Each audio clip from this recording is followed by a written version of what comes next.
So today I thought I would go through my DNA test from 23andMe, focusing on the Ancestry composition.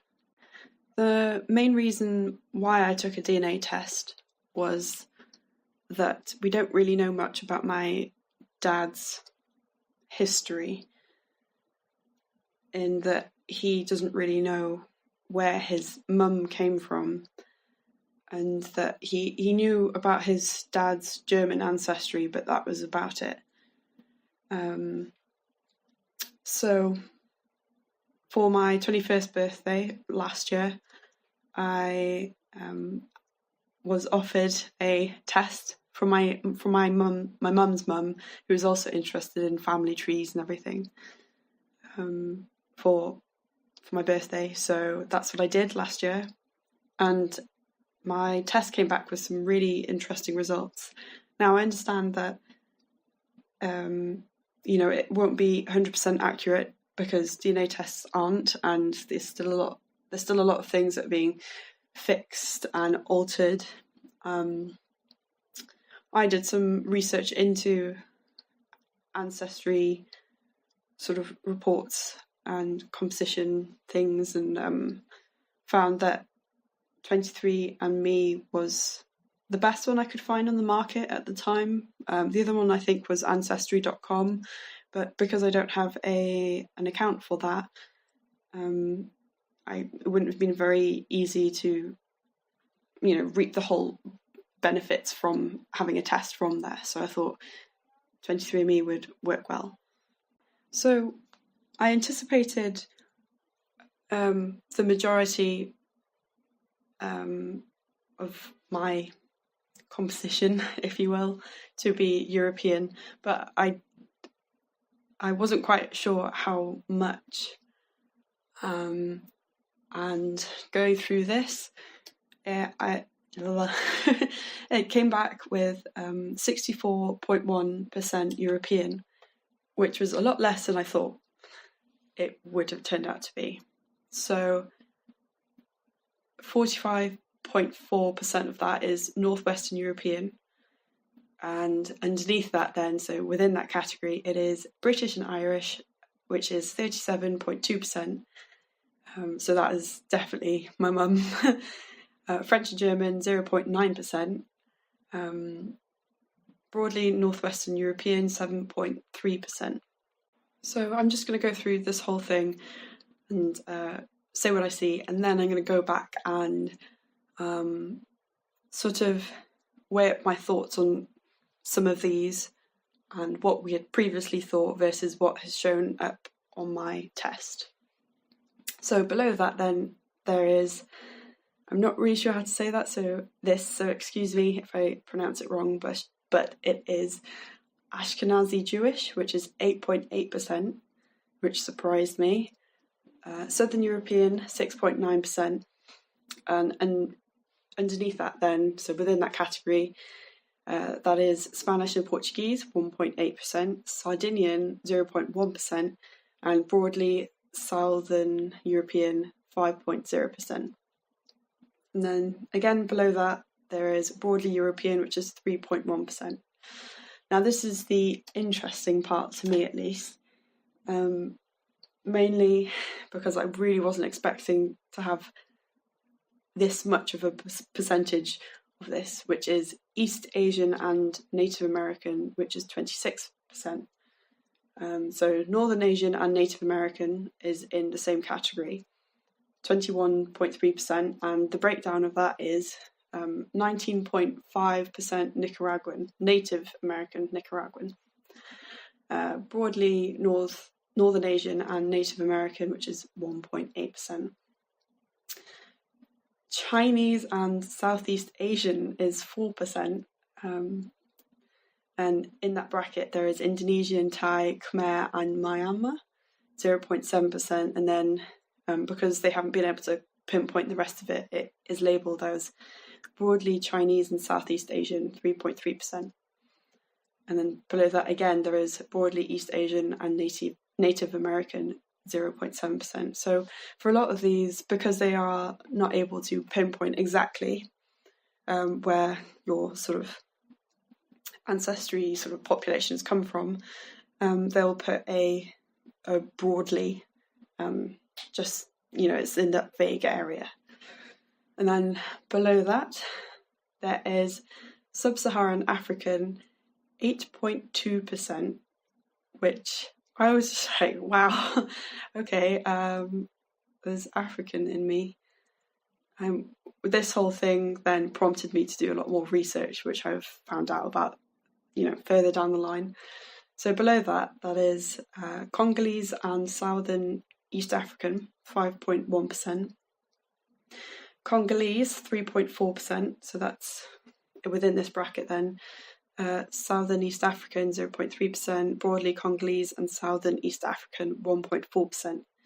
Then West African, 1.5%, Senegamian and Guinean, 1%, broadly West African, 0.5%, Northern East African, 0.1%, broadly Northern East African, 0.1%, and broadly Sub-Saharan African, 1.5%. And I've just realised that there's a little bit extra at the end here. Oh, interesting. Okay. So this has been updated since I last had a look, but it says here there's a trace of ancestry, which is minuscule, 0.5% from Northern African and Arabian. So wow, okay, wow. So looking at this map, I can see that, I apologise for all the clicking in the background, it's my mouse going, but I can see that the majority of the map is coloured in, which would mean that my ancestors have come from all around the globe, essentially, apart from, India, Australia, and my geography is really bad, so I'm not going to even try with the rest of that, but Russia? ? I think that's what it is. So looking further down, it gives you a ancestry timeline on 23andMe. So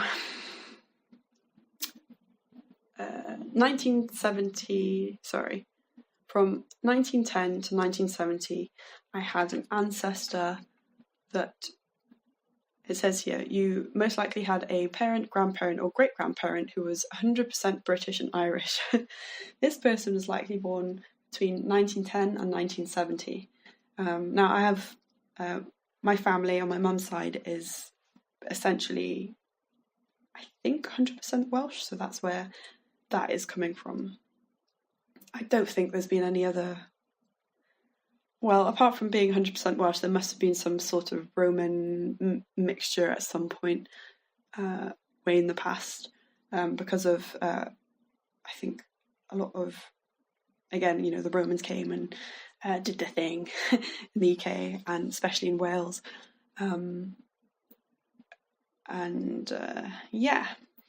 So from 1880 to 1940, I had a grandparent, great-grandparent, or a second great-grandparent who was 100% Ashkenazi Jewish. Now, I think that this must have been my abuelo, so my granddad, on my dad's side, dad's parents, I think. So my dad's grandparents, I think, one of them would have been this, I think, but I'm not really sure. This is all sort of speculation because we have no definitive answers for anything at this point in time. From 1850 to 1910, I had a great-grandparent, second great-grandparent, or third great-grandparent who was 100% Native American. Wow, that's just insane to me. I don't know. I mean, it's just weird to see something laid out in front of you like this, because I've struggled with who I am in a sense that, Like, do I label myself as a white woman, or do I label myself as mixed race? Is that correct to say that I am, despite looking white or a little white? Some people I might do, some people I might not. I've been to places like Turkey, and they'll assume that I'm part Turkish or something because of my skin colour or because of my dark hair. Or even in, Central America, they'll say that I look like them, but here I look like the people here. So in a way, but also in a way not. So it's just interesting to see where these pieces of my physical image have come from. So beneath Native American is Congolese. So 1790 to 1850, 1790 to 1880, I would have had a second great grandparent, third great grandparent, or fourth great grandparent, or even fifth, who was 100% Congolese. Now, I think this ties in with the slavery, this sort of trade that was going on back then. So I think it was the British were bringing over African people to the Americas to work on freeing up sort of natural resources and enslaving them and everything. Really quite sad stuff. And then these people managed to escape from this and then mixed with the natives of Nicaragua. And I think this is where this Congolese and African has come from, is that these people are almost like, I say survivors, but in a way they weren't, because they, in that country then, they were still under fire for certain things. And these people eventually became like the Mosquito, the Creole, the Garifuna. So these are mixed indigenous people with the African slaves that were brought there. They intermarried and everything. So again, further down the line, there's Guinean, Senegambian, North African and Arabian, Spanish and Portuguese, Indonesian, Thai, Khmer, Myanmar. I have no idea where that's come from. That to me is just really odd. I don't know how that made Thai and Indonesian from 1730 to 1850. So I may have had a third great grandparent, fourth great grandparent, fifth great grandparent, blah blah blah, who was 100% Indonesian, Thai, Khmer, or Myanmar. How did they get there? I guess that's proof of me needing to do maybe perhaps more research into this.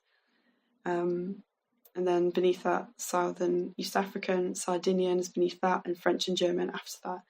So what I wanted to say is that my dad believed that my abuela, my grandma, or his mum, was French or French descent. But it says here that the French and German goes so far back to 1700s, so that doesn't quite make sense to me. But then again, my dad didn't know much about his grandma because she passed away when he was quite young. I think he was 18 or younger, and she never spoke about her past. She had him when she was about 12 or 13. So this sort of stuff wasn't really talked about. And I imagine her being that young, perhaps she didn't know much about her background either. Same goes for my granddad as well. My granddad passed away, I think, when I was about 7, and I never got to meet him. And my dad hadn't seen him for years. Because he left the family not long after my grandma passed away, I think. So my dad was sort of left to fend for his 12 siblings, I think, and himself. My granddad went on to have some more kids in Mexico, I believe. Yeah. So we don't know much about them at all. My dad did speak about my granddad having German sort of background, but the German goes quite far back as well. So actually he was Ashkenazi Jewish, more so than German. And my abuela, I really don't know. I imagine perhaps the African has come from both sides, both my dad's mum and my dad's side, because we do have some photographs of them, and they both look quite mixed. They have darker skin, despite my dad saying that they were white people or white skinned, as he said. But that's for a topic for another video. So yeah, there's been a few conflicts in what my dad has said about our background, our ancestry, but that's because, you know, he grew up without knowing a lot of these things, and he's had to put a lot of this together in his own head. And the issue is that the people of Puerto Cabezas, or Bilwi, where he comes from, are less fortunate than the rest of Nicaragua. And there is still a bit of that stigma around skin colour there. I say a little bit, I think it is quite bad there. And people don't want to relate to their indigenous roots. And they don't want to relate to the African roots either. And it's quite sad to know that. And yeah, so I think that has had an effect on the way that my dad sees himself. He probably sees himself as a white man. And I'm starting to see myself differently, in that I don't see myself as a white woman anymore after seeing my background. I mean, I am, but I'm more than that. I'm a hybrid, or something, if you will. There's probably other people might not agree with the word hybrid, but I quite like it. I will own that, because I am. And seeing this world map with different places coloured in, I can understand that for myself. So yeah, thanks for listening, and I will hopefully post some more videos updating my research into this project soon. Bye.